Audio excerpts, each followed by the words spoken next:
Welcome to the Nevis Newscast for Thursday, March 15th, 2018. I'm Fredicia Liburd. Today, persons from the public and private sectors on Nevis joined the rest of the region in partaking in the Carib Wave 18 Regional Tsunami Exercise. Director of the Nevis Disaster Management Department, Brian Dyer, spoke about today's response. We began the exercise at around 5 after 10. And we had several persons evacuating from the coastal areas to the safe sites. From our reports, initially we had a very good turnout, beating the numbers from last year. So we are grateful for the participation, and we continue our efforts to educate the general public with regards to tsunami preparation and our tsunami operational readiness here on Nevis. A number of persons from business entities, public and private preschools, primary and secondary schools took part in the exercise, responded to the call and made their way to the designated safe zones. Carib Wave aims to improve the tsunami warning system effectiveness along the coasts of the Caribbean and adjacent regions. It provides the opportunity for the corresponding emergency management organizations to exercise their operational lines of communications, review their tsunami response procedures, and promote tsunami preparedness. The Department of Education is informing the general public that registration for booths for the 2018 Inter-Primary Championship on March 28th is now open. Persons can visit the Department of Education at Marion Heights to register. The department is operating on a first-come, first-served basis. Vendors are reminded that the Inter-Primary Championship is a child-friendly, no-alcohol event. In related news, the Inter-Primary will be at the new Mondo facility at Long Point. We are in the process of installing bathrooms and some additional seating. Already we have bleacher seating to seat just over 2,000 persons, and additional seating, I'm told, as of today should have been ordered. Premier the Honorable Mark Brantley says he is proud that school teams from across Nevis can be seen practicing at the Mondo track daily. If you have not visited the Mondo facility yet, I suggest you do so. I think it is a project that all of Nevis should rightly be proud of. And so I ask you to go there to see the youngsters practicing. And if you need to get fit as I do, I suggest you go there and try out the track as well, so that you can have a feel of what it's like to be in an IAAF Phase 2, Level 2 certified facility. We're very, very proud of it. The Premier is hopeful that the Inter-Primary Championship, which will be held on March 28th, will be excellent. We're inviting all of Nevis to come out, and the last indications I had, suggestion was that we should expect something like 10,000 people. I'm feeling very good if we can get that number, 10,000 people. Well, I think that's a reasonable number because all of Nevis is expected to be there, and I'm sure half of St. Kitts, because people will be interested in knowing what is going on over there.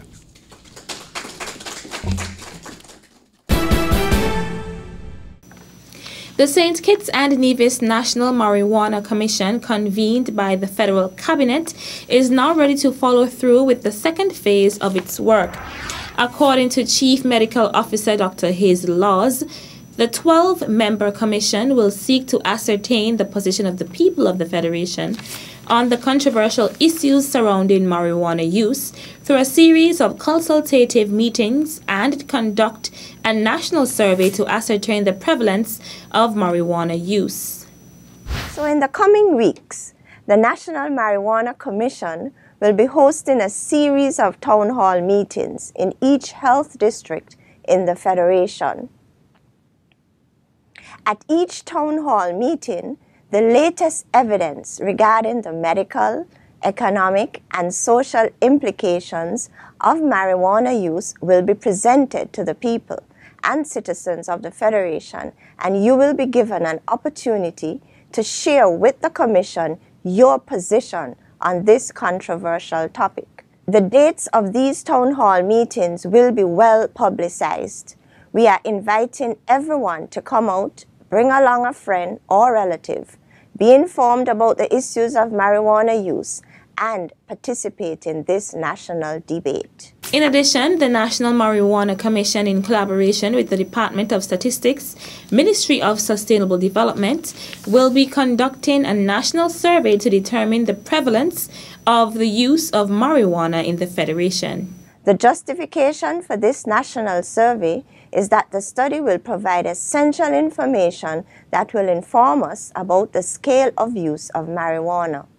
In the coming weeks, data collectors will be coming into all the health districts, inviting a number of persons to participate in this survey. The data collector will request a few minutes of your time to complete a short questionnaire, which is anonymous. In other words, your name will not be recorded on the questionnaire. No one will be able to link you with the questionnaire that you completed. Your participation in this survey is voluntary. The objective of this research project, and I repeat, is to determine how much of the population use this controversial substance called marijuana or cannabis sativa. This survey will inform us of the issues surrounding marijuana use in St. Kitts and Nevis. The National Marijuana Commission had 6 meetings between October 6, 2017 and present, and has completed phase 1 of its work. We collated the local data regarding the number of persons imprisoned and convicted for possession of this illicit drug. We have explored and gleaned the latest evidence regarding the complex issues of marijuana use and abuse. We have also been interfacing with the CARICOM Marijuana Commission.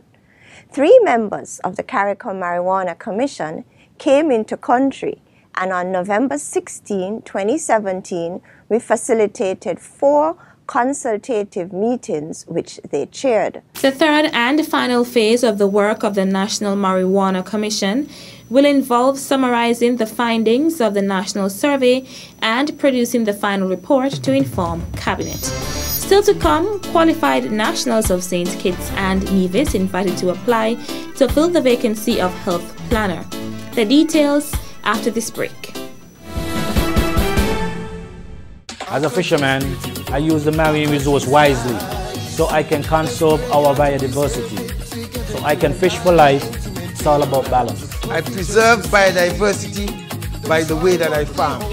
It takes care of my family. It's all about balance. I have enjoyed these seas all my life. I do my best to conserve our biodiversity because I want my children and my grandchildren to enjoy them as much as I do.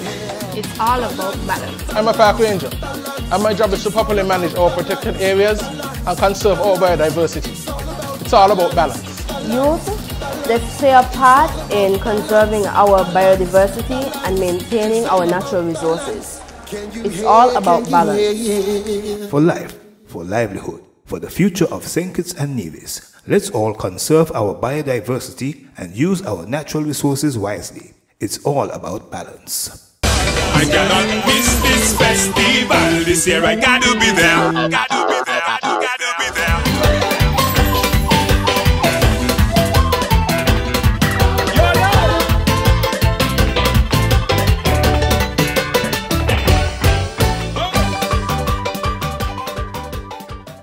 As a responsible taxpayer, you help to finance free health care at all health centers on Nevis. Thank you for putting country above self. This message was brought to you by the Inland Revenue Department, Nevis. Be a responsible citizen.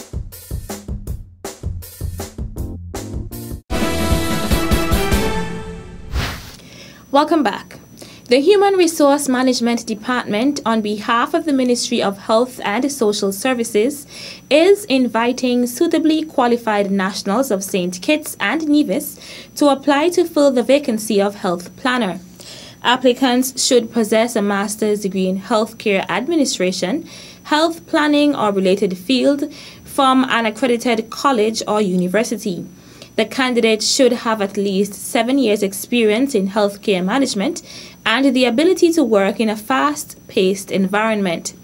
Applicants should be sent to the Permanent Secretary in the Ministry of Health, P.O. Box 186, Lot 6B, Bladens Commercial Development, Wellington Road, Bastair. The deadline for the receipt of application is April 15th, 2018. Applications are now open for persons wishing to apply for the Organization of American States scholarships to pursue undergraduate, graduate, doctoral studies and/or related research. To apply for an undergraduate or graduate scholarship, each applicant must be enrolled in the program of study and be eligible to graduate within 2 academic years from the date of the scholarship offer, or accepted into the university where he or she plans to study for the last 2 years of an undergraduate program that leads to a bachelor's degree. For general information on all requirements, visit www.oas.org/scholarships. The deadline for submission to the government's Human Resource Management Department is April 9th, 2018. Meantime, the government of the Republic of Korea is pleased to invite nationals of St. Kitts and Nevis to apply for a scholarship to pursue graduate studies for the period 2018 to 2020. Prospective applicants may apply through the website on your screen. Applicants are required to submit directly to the embassy. The deadline for the receipt of applications at the embassy is March 23rd, 2018. That brings us to the end of this edition of the Nevis Newscast. On behalf of all of us here at the Department of Information, I'm Fredicia Liebert. Thank you for viewing.